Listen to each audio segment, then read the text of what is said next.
Today, South Korea's president is banned from leaving the country as the political crisis continues. Syria begins a new era after Bashar al-Assad flees to Moscow, and Romania annuls the result of its presidential election. From TLDR News, this is your daily briefing for Monday the 9th of December 2024.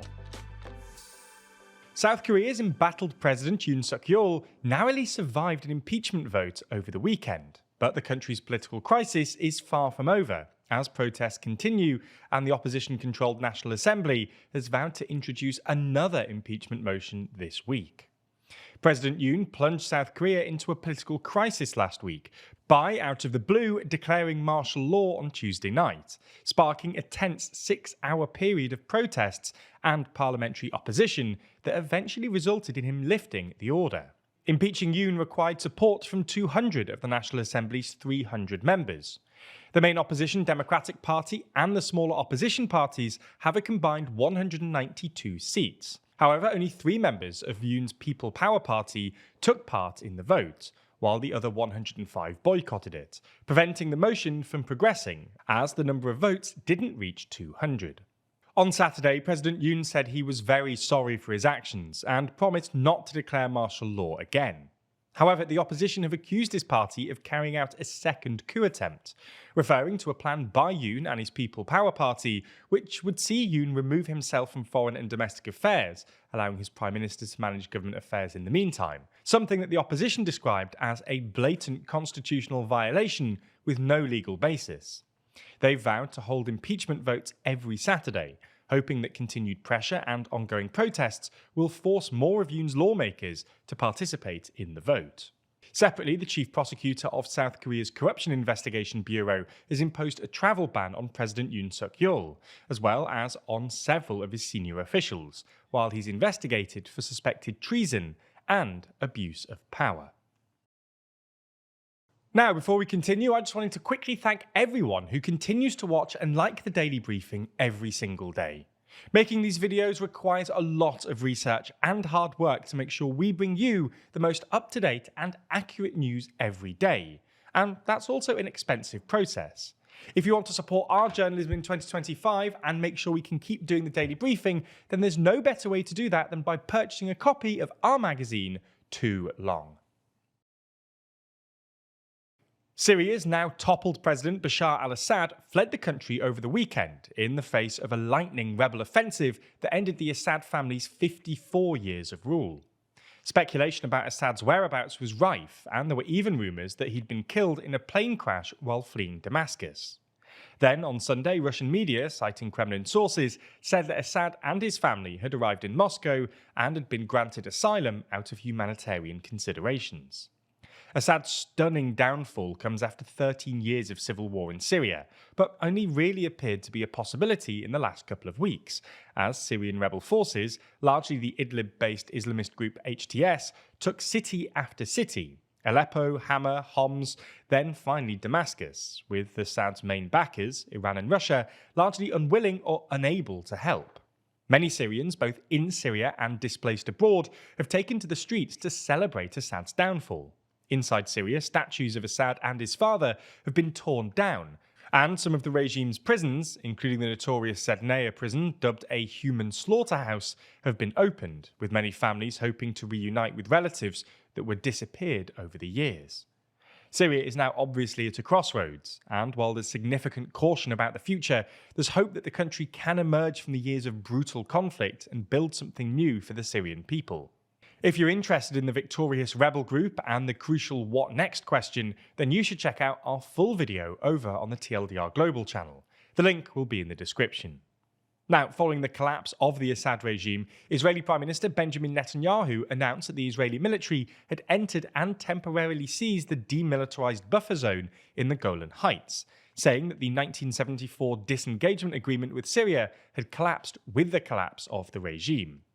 Netanyahu, while celebrating Assad's ouster, said, "We will not allow any hostile force to establish itself on our border."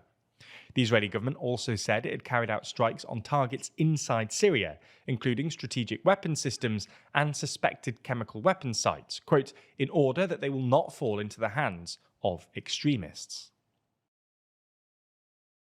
Over to Romania now, where in another shocking twist, the Constitutional Court has annulled the results of the first round of the presidential election. The winner of this round, held in late November, was the virtually unknown independent candidate and far-right pro-Russian figure Călin Georgescu. However, a trove of declassified information has now led to allegations that Russia organised a huge social media campaign promoting Georgescu, and without naming them, the Romanian Constitutional Court said that one candidate received preferential treatment, distorting voters' expressed will. For context, the outcome of the 2024 election was one of the biggest shocks in Romania's post-communist political history. This was because the leaders of the two largest parties, the leftist Social Democrats and centre-right Liberals, were eliminated in the first round, while Georgescu, a little-known university professor, came first with a 22.9% vote share. This was especially surprising given that, before the election, he'd been polling at only around 5%. For his part, Georgescu has claimed the court is cancelling democracy and that there's nothing constitutional in Romania anymore. Meanwhile, Romania's incumbent pro-Western president Klaus Iohannis said in a statement that the constitution serves as a shield against threats to democracy, and that in turbulent times, state institutions are called upon to act with calm, wisdom, and respect for the law. The decision to annul the results has, however, also been criticised by Elena Lasconi of the Stay Romania Union Party, who was due to face Georgescu in the second round runoff. She said the decision was illegal, immoral, and crushes the very essence of democracy, and that the second round should have gone ahead as planned. Ultimately, this all means that new dates will have to be set for another presidential election. So we'll be sure to bring you news of this as and when it happens. Of course, though, if you enjoy our election coverage, you should also check out our magazine Too Long, the 2024 election special. That's because buying Too Long doesn't just get you a high-quality magazine, it also allows you to invest in independent journalism and join us in shaping the future of news. Now, this most recent issue focuses on the 29 biggest elections of the year, making sure you understand what really happened in this mega election year and commemorating one of the biggest years in news. We don't just discuss elections, though. We also run through China's trade issues, Biden's successes and failures, and the UK's new opposition leader, and the state of the wars in Ukraine and Gaza. Plus, the fact it's a magazine also means we're not constrained by the time limits or algorithms imposed by YouTube. Unlike fleeting news cycles and algorithmic feeds, Too Long offers thought-provoking analysis and comprehensive coverage that's truly worth holding. If you're convinced, you have 3 more decisions to make. First, do you want a physical or digital copy? The physical is a high-quality 60-page perfect-bound magazine shipped right to your door. The digital is slightly cheaper, especially if shipping is a concern. Your second choice is the standard or premium edition. The standard is just a copy of the magazine, while premium also gets you access to our monthly behind-the-scenes podcast, The Bullpen, where we break down all of the production of Too Long and TLDR more generally, and you'll get your name printed in the thank you section of the magazine. Finally, do you want to subscribe? If you do, you'll get a copy of Too Long every 4 months, meaning you'll never miss an issue. Plus, you'll also get 25% off every copy as long as you stay subscribed. If you can, subscribing also gives us a reliable income stream, which is super useful for us. Regardless of which option you choose, you can buy a copy right now at toolong.news or click the link in the description. Thanks for your support, and thanks for backing Too Long.